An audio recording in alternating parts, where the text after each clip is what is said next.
जय सीताराम। भगवत प्रेमी मोर प्रिय दर्शक मंडली मानकु आजिर ही वीडियो रे पुणी थरे स्वागत।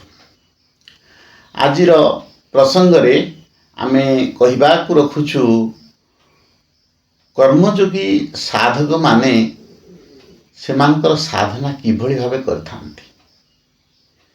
देखंतु दर्शक बंधु माने कर्मयोगी माने तांकर साधन भजन जितेबाला करथांती, तांकर साधना जितेबाला करथांती से माने विभिन्न भाव में करथांती। से माने बहुत तत्पर होई करथांती। से मानकर मन रे बहुत उत्कंठा थाए, मु किपरि मु तत्व प्राप्ति होई गले जे मते मु आराम करिवि आउ शांति जीवन यापन करिवि। एही प्रकार भाव रे जो कर्मयोगी माने साधना करथांती सेमानकर जदि तत्व प्राप्ति रे विलंब हुए ताहले सेमानक मन रे नैराश्य भाव सृष्टि होता है। तेणु जो व्यक्ति माने कर्मयोग पर जाउथांती सेमाने जतिक बेले साधना करथांती पूरा तांकर कर्म रे जो सुगमता थाए से माने जते उत्कंठा होई करबा को चाहथांती सेति बेले कोन हुए ना तांकर साधना रे बहुत कष्ट होई थाए, बाधा आसी थाए। आ जे माने शीघ्र पाइबा को चाहि थांती से मानकर बहुत विलंब रे तत्व प्राप्ति होई थाए। एई जो सुगमता आ शीघ्रता एई दृष्टिरु ए माने जते बेले सुगमता और शीघ्रता को नहीं उत्कंठा होई साधन करथांती एई प्रकार साधक माने सुखासक्त श्रेणी अटंती। एमाने निज सुख आड़कू दृष्टि देई साधन करथांती, किंतु कर्मयोगी माने एभली अछंती जे माने उत्कंठार सहित करथांती किंतु तांकर मन भितरे कोनसी उद्देश्य न थाए जे एति टाइम भितर मते शीघ्र मिलू कि मु शीघ्र तत्व प्राप्ति हो गले गोटे आराम करी एभली मन भितर तांकर उत्कंठा न थाए। कारण एमानकर साधना को साध्य साधना बोली कहा जाए। अर्थात मते जेते समय लागू पछके मोर कोनसी विलंब रे तत्व प्राप्ति होबा कि शीघ्र तत्व प्राप्ति होबा ए जिनस तांक मन भितर न थाए। तेणु से माने उत्कंठार सहित दिन राति अविरत परिश्रम करी से माने साधना करथांती। कर्मयोगी मानकर एभली साधना को साध्य साधना कहा जाए। देखंतु आमे संसार दृष्टि जदि विचार करिबा केतेक व्यक्ति अछंती संसार प्राचुर्य भोगविलास रु किपरि आराम पाइबे, किपरि अधिक आराम पाइबे सेइथिपाई प्राचुर्य भोगविलास पछरे मन को धावित करथांती। जदि जने व्यक्ति व्यापार करुछि, व्यापार हवा समय तार यदि कौन शारीरिक पीड़ा हुए तार निज शरीर प्रति कौन कष्ट आए अर्थात तार प्रबल मात्रा रे ता शरीर झाड़ निर्गत हो कि अतिरिक्त भाव तार पेटर दोष दृष्टि झाड़ा लगु थाउ किंबा ता देहरे कंप आसु थाउ कि ज्वर आसी थाउ जहाँ भी आसी थाउ जदि से समय तार बेपार ठीक भाव चली बहुत पैसा आसूची से ता शरीर ज्ञान को से भूली जाए। से केवल पैसा उपर तार लोभ रखे।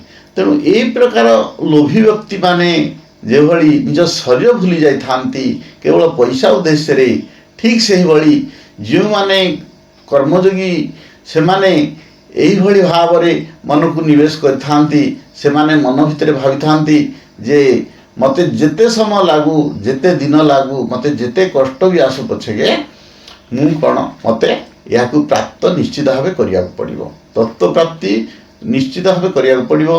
मु कौनसी प्रकार बाधा विघ्नर सम्मुखीन हेवापई मोर मन भितरे उद्देश्य नाही। जदि बाधा विघ्न आसे ताहले मु निश्चित भाव तार सम्मुखीन होई साधना करिवि। तेणु सेमानक मन मध्यरे ए जो दृढ़ोक्ति रही थाए, जिज्ञासा रही थाए मु निश्चित को करिवि माने करिवि। तेणु सेमानक पाखरे जेते प्रकार शारीरिक पीड़ा जंत्रणा जहाँ भी आसू से माने सब को भूली जाई थांती। ସେମାନେ ନିଜ ଶରୀରର ସମସ୍ତ କଷ୍ଟକୁ ଭୁଲି ଯାଇ ଏକମାତ୍ର ତତ୍ତ୍ୱପ୍ରାପ୍ତି ଉଦ୍ଦେଶ୍ୟରେ ଲାଗିଥାନ୍ତି। ଏହିମାନଙ୍କର ଯେଉଁ ତତ୍ତ୍ୱପ୍ରାପ୍ତି ହୋଇଥାଏ, ଏମାନଙ୍କ ସାଧନାରେ ଯେଉଁ ଫଳ ମିଳିଥାଏ, ଏହି ଫଳକୁ ସେମାନେ କ'ଣ କରିଥାନ୍ତି ନା ସମାଜ କଲ୍ୟାଣରେ ଲଗେଇଥାନ୍ତି, ଜଗତ ମଙ୍ଗଳ ଉଦ୍ଦେଶ୍ୟରେ ଲଗେଇଥାନ୍ତି, ଆଉ ପରହିତ ପାଇଁ ସେମାନେ ସବୁବେଳେ ନିଜେ ଲାଗିଥାନ୍ତି। ତେଣୁ ଏହିଭଳି କର୍ମଯୋଗୀମାନଙ୍କର ସାଧନାକୁ ସାଧ୍ୟ ସାଧନା କୁହାଯାଇଥାଏ। ତେଣୁ ଆମେ ଏବେ ବିଚାର କରିବାକୁ ଯିବା ଉତ୍କଣ୍ଠା ଆଉ ଶୀଘ୍ରତା ପ୍ରାପ୍ତି ମଧ୍ୟରେ ପାର୍ଥକ୍ୟ କ'ଣ। ଯେଉଁ କର୍ମଯୋଗୀ ସାଧକମାନେ ଆସକ୍ତିପୂର୍ବକ ନିଜର ମନୋରଥ ସିଦ୍ଧି କରିବା ପାଇଁ ସାଧନ କରିଥାନ୍ତି, ସେ ତତ୍ତ୍ୱପ୍ରାପ୍ତିକୁ ଚାହିଁଥାନ୍ତି, ସେମାନଙ୍କ ପାଖରେ ଯଦି କୌଣସି ବାଧା ଆସିଯାଏ, ସେମାନଙ୍କ ପାଖରେ କ୍ରୋଧ ସୃଷ୍ଟି ହୁଏ, ଯାହାଦ୍ୱାରା କି ସେମାନଙ୍କ ସାଧନାରେ ଦୋଷ ଲାଗିଥାଏ। ତେଣୁ ଯେଉଁମାନେ ଶୀଘ୍ରତା ପ୍ରାପ୍ତି ପାଇଁ ଚାହାନ୍ତି, ତାଙ୍କର ଯେତେ ବିଳମ୍ବ ହେଲେ ମଧ୍ୟ ସେଥିରେ କ'ଣ ହେଉଛି ନା ସେମାନେ କୌଣସି ପ୍ରକାର ଆଶା ରଖିନଥାନ୍ତି।